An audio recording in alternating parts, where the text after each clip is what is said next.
Hi there, welcome to my studio in Cornwall.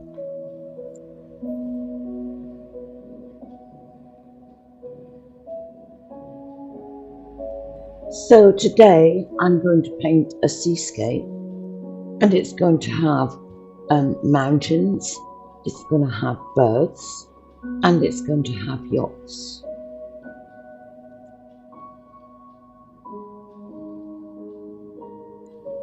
It's going to be very atmospheric, misty, mysterious, and moody.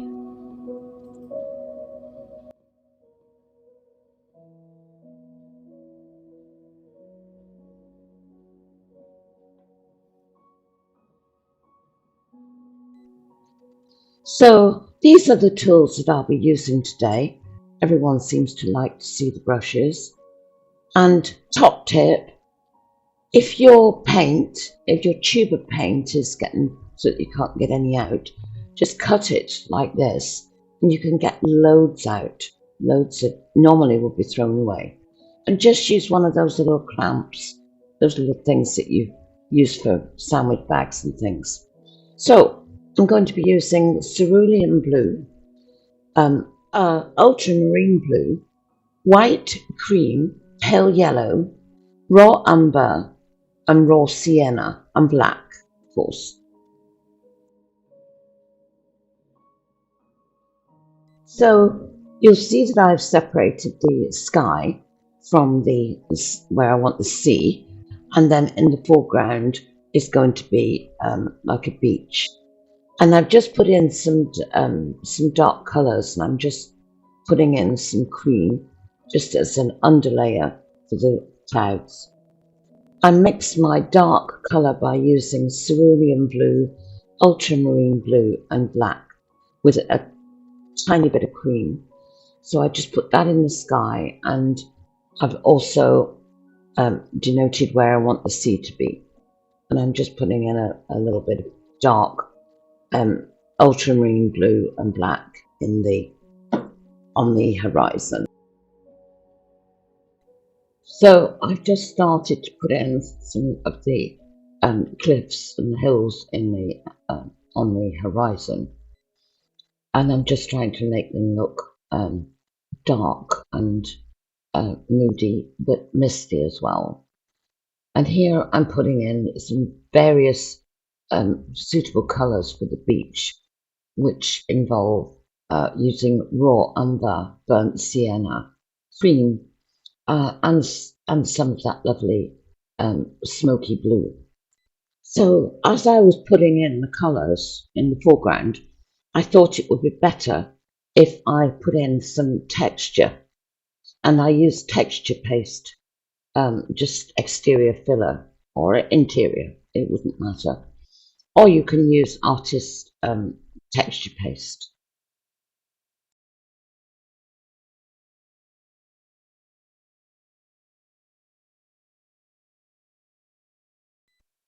And using texture paste like this, it's a great way of just making things come alive. You know, I think you could do buildings, you could do mountains, you could do beaches. I usually do beaches and use this. And it just makes all the difference.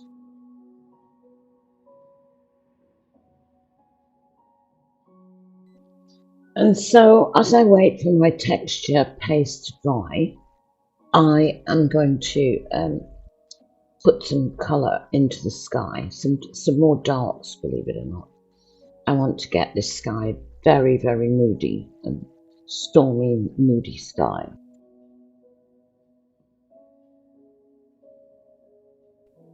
And so I'm just putting in a cloud on the horizon,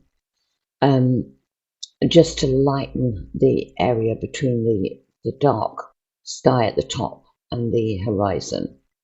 And I'm thinking of putting in another colour, rather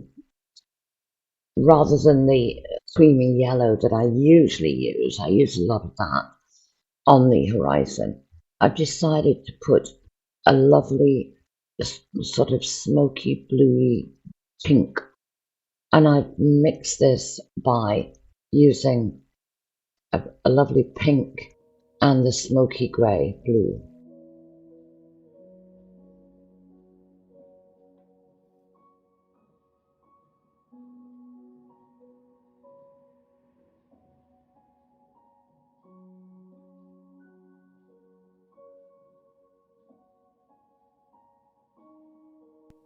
And I add a little bit more pink just to accentuate that area in the sky and make it really beautiful.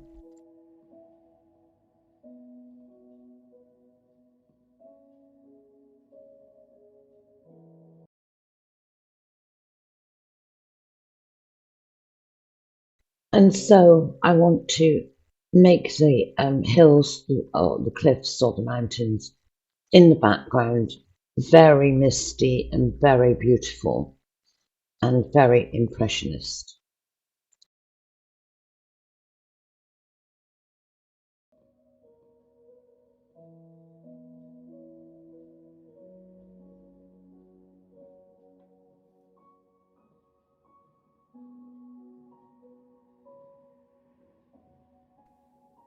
And now I'm starting with a layer of cloud and just deciding the shapes that I think are going to look good on this painting.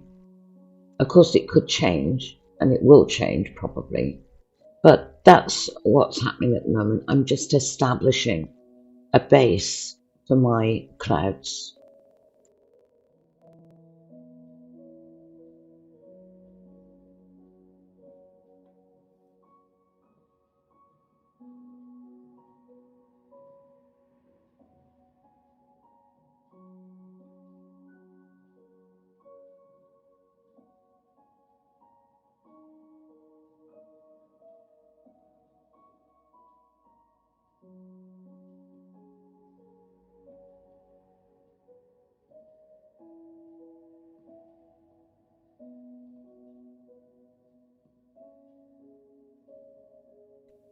And you might have noticed that I go from one area to the next, giving the previous area that I've worked on just that little bit more time to dry. And I would say that I use my fingernails, more than I use the brush on my paintings.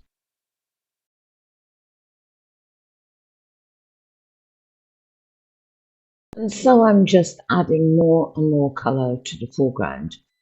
Raw sienna, burnt umber, some of that lovely smoky blue, and cream.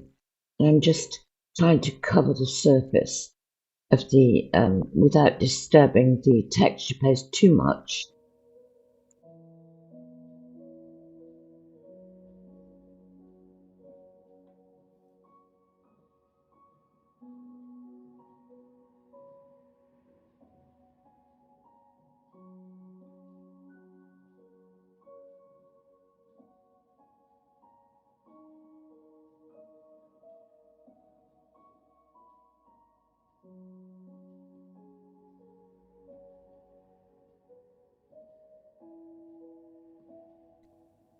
And so more cloud into that dark area of the sky, which I think I will probably end up changing that a little bit, but we'll see anyway.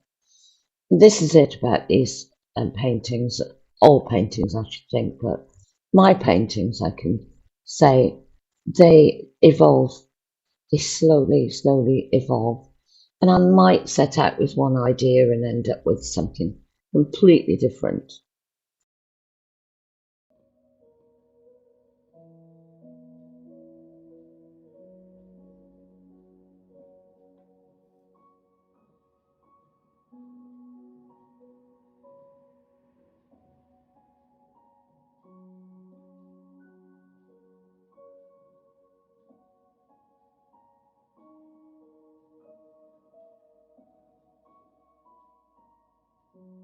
So I'm aiming for a romantic, soft, moody, impressionist seascape.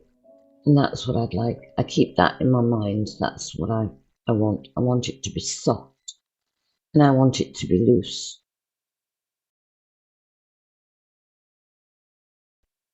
And I want it so that when people look at it, they're sort of, even if it's just for a second, they're transported into that painting and into that soft, lovely, tranquil scene.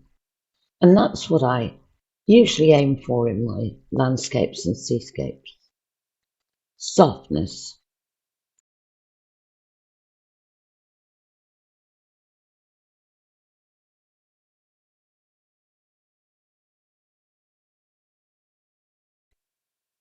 And you can work on these skies forever and a day, and improving all the time, and adding a little bit of that beautiful misty cloud to your painting.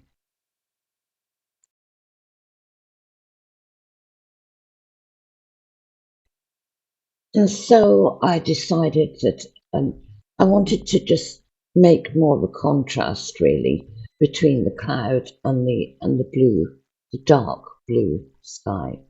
So what I did was I mixed some cerulean blue and some black and just a very, very small amount of ultramarine. And I get this absolutely gorgeous sort of bluey green colour that I use all the time.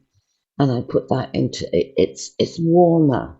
It's just a little bit warmer than the very dark blue that I had there before, the grey blue, which is lovely, but I like this colour with the using the cerulean blue. It is gorgeous. So I should probably put some into the sea as well.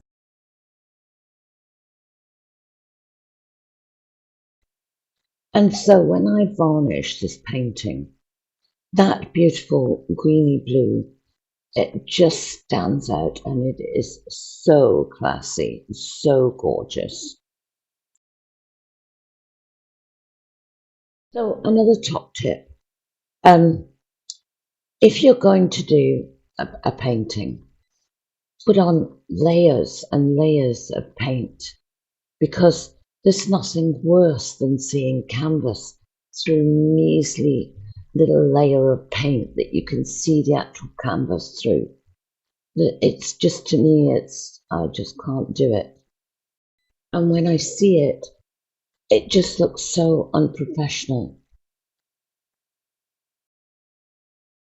Years and years ago, I mean, 100 years ago, really, when I first started painting, I always remember what, experienced artists have said to me. It's stuck in my mind, like, keep your darks dark. If you're going to do dark and not sort of somewhere in between, because when you keep your darks dark and the light that you put on it, um, it shows up more. Let's put it that way, shows up more.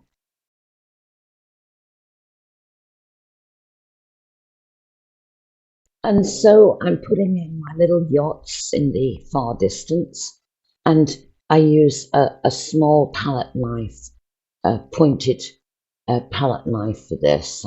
Never use brushes, and I'm just putting in a little bit of surf in the in the far distance as well. And I'm going to put a yacht with red sails in there as well. And I'm using a beautiful crimson for that. And I'm just using that. I think I put a little tiny, the smallest amount of black into that crimson, just to make it dark and mysterious and to fit in with the scene that I'm doing, really. And so another way of making a painting look very professional, all my paints that I put on this canvas, any canvas, but this canvas, have been mixed. Every single colour has been mixed with something. I never ever use a colour straight out of the tube. And I think that's what makes the paintings more professional. And knowing what colours to put in and how much it's simply experience. You just have to learn it by trial and error, really. So now I'm starting to put in some birds into the sky. And so you'll see, I've started to put in some birds into the painting. And you'll notice that I'm using my fingernail. I'm not using a brush. I use my fingernail for this. And it gives you just the right thickness. And, if you used a brush, even a tiny brush, they always look completely wrong to me. And they always look like great, some kind of great vulture coming out of your painting, which is not a good look. This is supposed to be a soft, romantic, impressionist painting. So we don't want the vultures. So that's what we'll do. You just use your fingernail, and you get a palette knife and put on one part of the palette knife a little tiny bit of black, and on the other part of the palette knife a little bit of white, and dab your fingernail into say the white, and put in the shape of your bird, and then let that dry, and then go over it again with a little tiny bit of black. And that's what I do. And then I might put, if it's in the light cloud, I might put black and then some white over it. And you might have noticed that I got 3 black blobs in the cloud where I didn't want them. So I just went over them and made a cloud over the top of them. And you can put birds coming right down. They don't have to be, high in the sky. They can swoop right down, and you'll see that I'm putting some in front of those cliffs, and sometimes even into the sea. They look good. And you'll see me putting my hand up on the left-hand side of the painting, and I'm just obscuring those birds that I've got high on the canvas, and I'm going to take them out. I'm just looking to see if I like them or I don't like them. I don't like them. I'm going to change the sort of orientation of the birds.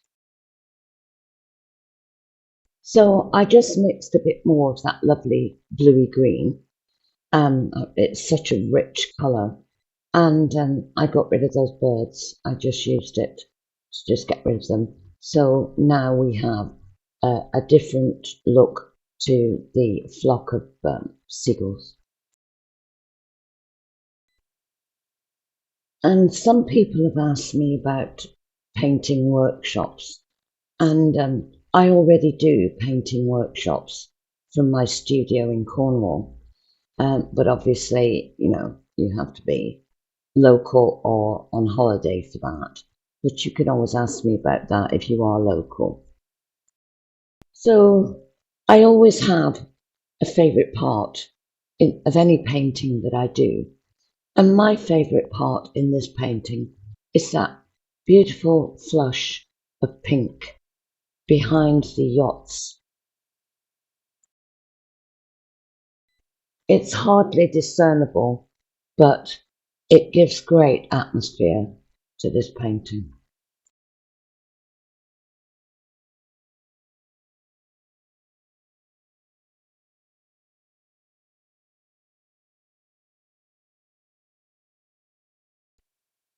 So I use this stick to steady my hand, and so that I don't get all kinds of marks on the painting like I did before.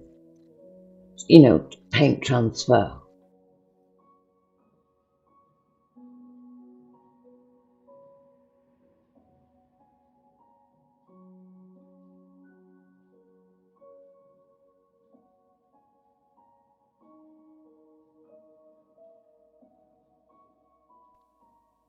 So I'm just making some final adjustments to the seagulls, I'm just putting a little bit of dark into the white and vice versa.